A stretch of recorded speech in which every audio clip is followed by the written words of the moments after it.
Bonjour à tous, je vais faire un petit tuto aujourd'hui sur un problème qu'on rencontre fréquemment quand on est musicien ou chanteur. Là notamment le tuto s'adresse pour les groupes de louanges où on nous envoie une liste, une playlist avec différents morceaux, mais malheureusement souvent les tonalités qu'on trouve quand on écoute nos morceaux sur les différentes plateformes ne sont pas dans la tonalité dans laquelle on va les jouer.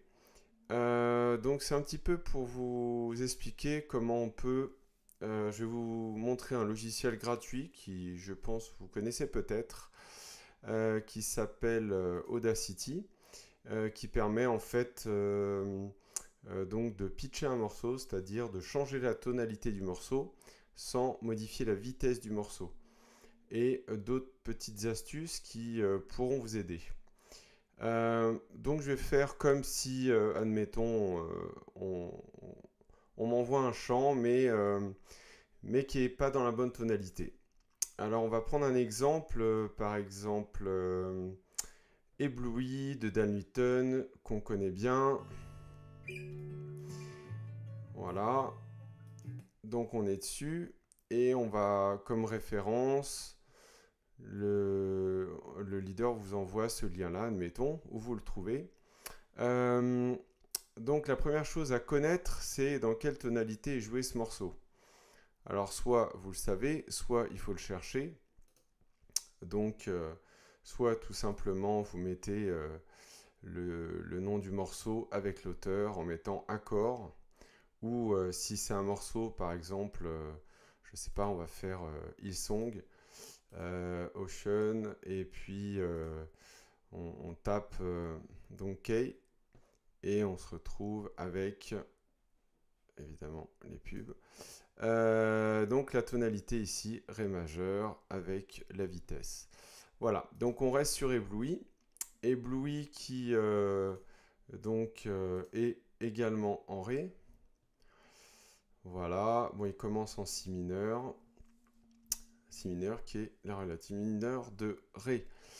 Donc Ré, on a le morceau, on est OK, mais admettons le leader veut le jouer en Do. Alors donc Do, on descend de deux demi-tons ou d'un ton, c'est comme vous préférez. Alors première chose, c'est que on va utiliser ce qu'il nous faut si vous n'avez pas, je pars du principe que vous n'avez pas le morceau chez vous, sur votre ordinateur. Donc je prends et je colle, je copie le lien que j'ai eu sur YouTube dans votre barre d'adresse. Vous allez sur ce petit convertisseur, vous avez ici l'adresse et vous choisissez donc hop, je vais le refaire, voilà, convertisseur YouTube qui prend une vidéo et qui vous le convertit en MP3. Donc l'adresse que j'ai eue ici, je la colle là tout simplement. Je fais télécharger et là il me fait donc la conversion en cours. Voilà. Et une fois que la conversion est faite, je retrouve mon morceau ici. On vérifie quand même, mais normalement il n'y a pas de raison. Et je rouvre donc Audacity. Alors Audacity, avant que je vous parle du logiciel, pour l'avoir, évidemment, il faut l'enregistrer, il faut l'installer.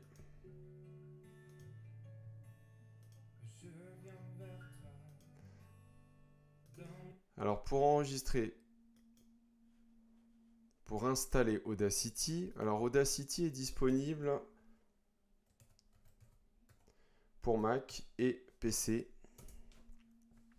Voilà, on arrive directement, si vous tapez Audacity, on arrive directement sur la plateforme d'Audacity et vous avez marqué pour macOS, donc les plateformes, les ordinateurs Apple. Vous avez même pour mobile, etc. Et vous avez aussi la version pour ordinateur Windows. Alors là, il me l'a pas mis, je ne sais pas pourquoi. On va remettre Windows, hop.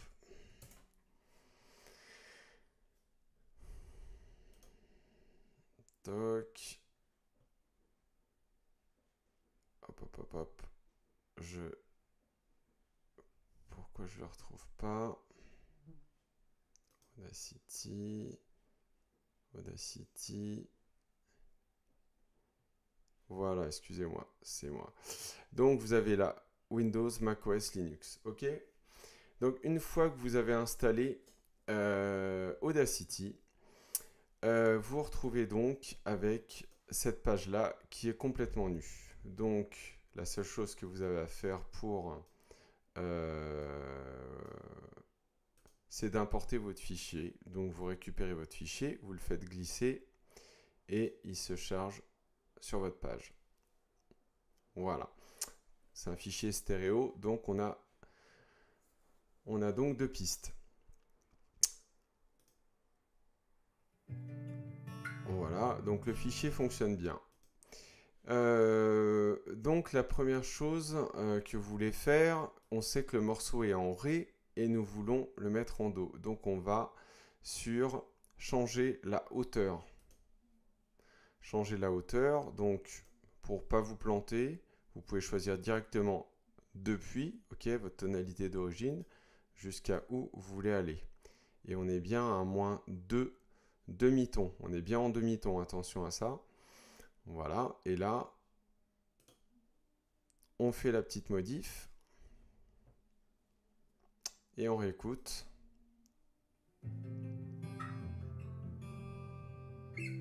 Alors évidemment, c'est plus grave, le son est moins joli vu qu'il a été modifié. Mais ça vous permet en tout cas de chanter ou de jouer sur un morceau dans la tonalité qui va être faite lors de votre, on va dire, prestation. Vous pouvez retourner en arrière comme dans tous les logiciels si vous êtes planté. Voilà. Alors il y a plein d'autres petites fonctionnalités que je vais vous donner comme ça si jamais ça peut vous servir pour après. On peut par exemple changer un tempo. Vous dites, vous faites un morceau et vous le trouvez extrêmement lent ou rapide. Bah, vous savez, par exemple, si on... non, je crois pas qu'on l'avait tout à l'heure. Sur le morceau de Dan Newton, il n'y avait pas le tempo. Donc soit vous cherchez le tempo. Je ne sais pas si je l'aurai, mais...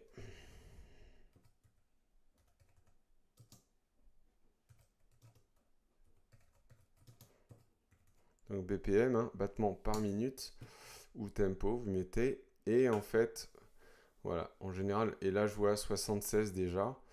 Et normalement, ça devrait être ça.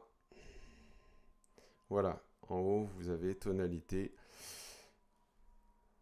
la mesure et la vitesse. Donc, on sait qu'on est à 76, donc on dit OK, moi il est à 76, mais je voudrais le jouer, j'en sais rien, à 80, parce que je le trouve un petit peu lent. Donc là, vous faites ça. Et là, hop, vous voyez, il a raccourci sur la droite. Et il va être... Voilà, c'est des petites astuces, mais des fois qui peuvent aider quand vous avez besoin de bosser un morceau et que vous le trouvez ou trop lent ou trop rapide. Donc vous pouvez augmenter ou baisser le tempo. Il y a aussi des fois, on a... alors il y a énormément de choses qu'on peut faire avec, mais des fois, par exemple, on va dire qu'il y a trop de variations de son. Là, on se rend compte, par exemple, que entre le début et la fin du morceau, évidemment, le morceau monte en intensité et donc il y a beaucoup de variations. Mais il y a des morceaux, des fois, qui peuvent être mal enregistrés. Et là, donc je fais normaliser. Donc j'ai fait normaliser dans un premier temps et je fais leveler, c'est-à-dire que je vais réaugmenter le morceau pour que je galère pas, enfin que je puisse entendre. Voilà, et là ce que je peux faire en dernier, une autre option, c'est amplification. C'est-à-dire que là, il va m'augmenter le morceau à la hauteur, la puissance maximum en décibels, mais sans saturer. C'est-à-dire que lui, il va prendre la crête la plus haute et il n'ira pas au-delà, sauf si vous cochez là, il va autoriser la saturation et là, vous pouvez augmenter à fond. Mais le son va être sale et donc saturé. Vous avez une petite touche aperçue qui vous permet de voir la différence si vous avez envie d'écouter. Donc là, je réaugmente. Voilà, et j'ai un morceau qui se retrouve vraiment à un volume assez important pour pouvoir travailler dessus. Alors je ne vais pas vous faire toutes les fonctions qui sont possibles dessus, mais qui sont très intéressantes. En tout cas, c'est à peu près celles qui vont vous servir pour travailler facilement un morceau. Alors ce dont je ne vous ai pas parlé, là on peut l'écouter en live. Je vais refaire par exemple changer la hauteur, on va refaire la même chose. On était en ré, mince, on était en ré et je me remets en do, voilà. Non, il ne me l'a pas pris. Voilà, je suis à -2, donc je valide mon truc.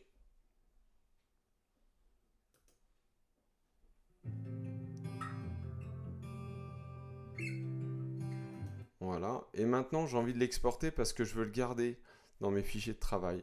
Donc vous avez juste à descendre ici et vous faites exporter.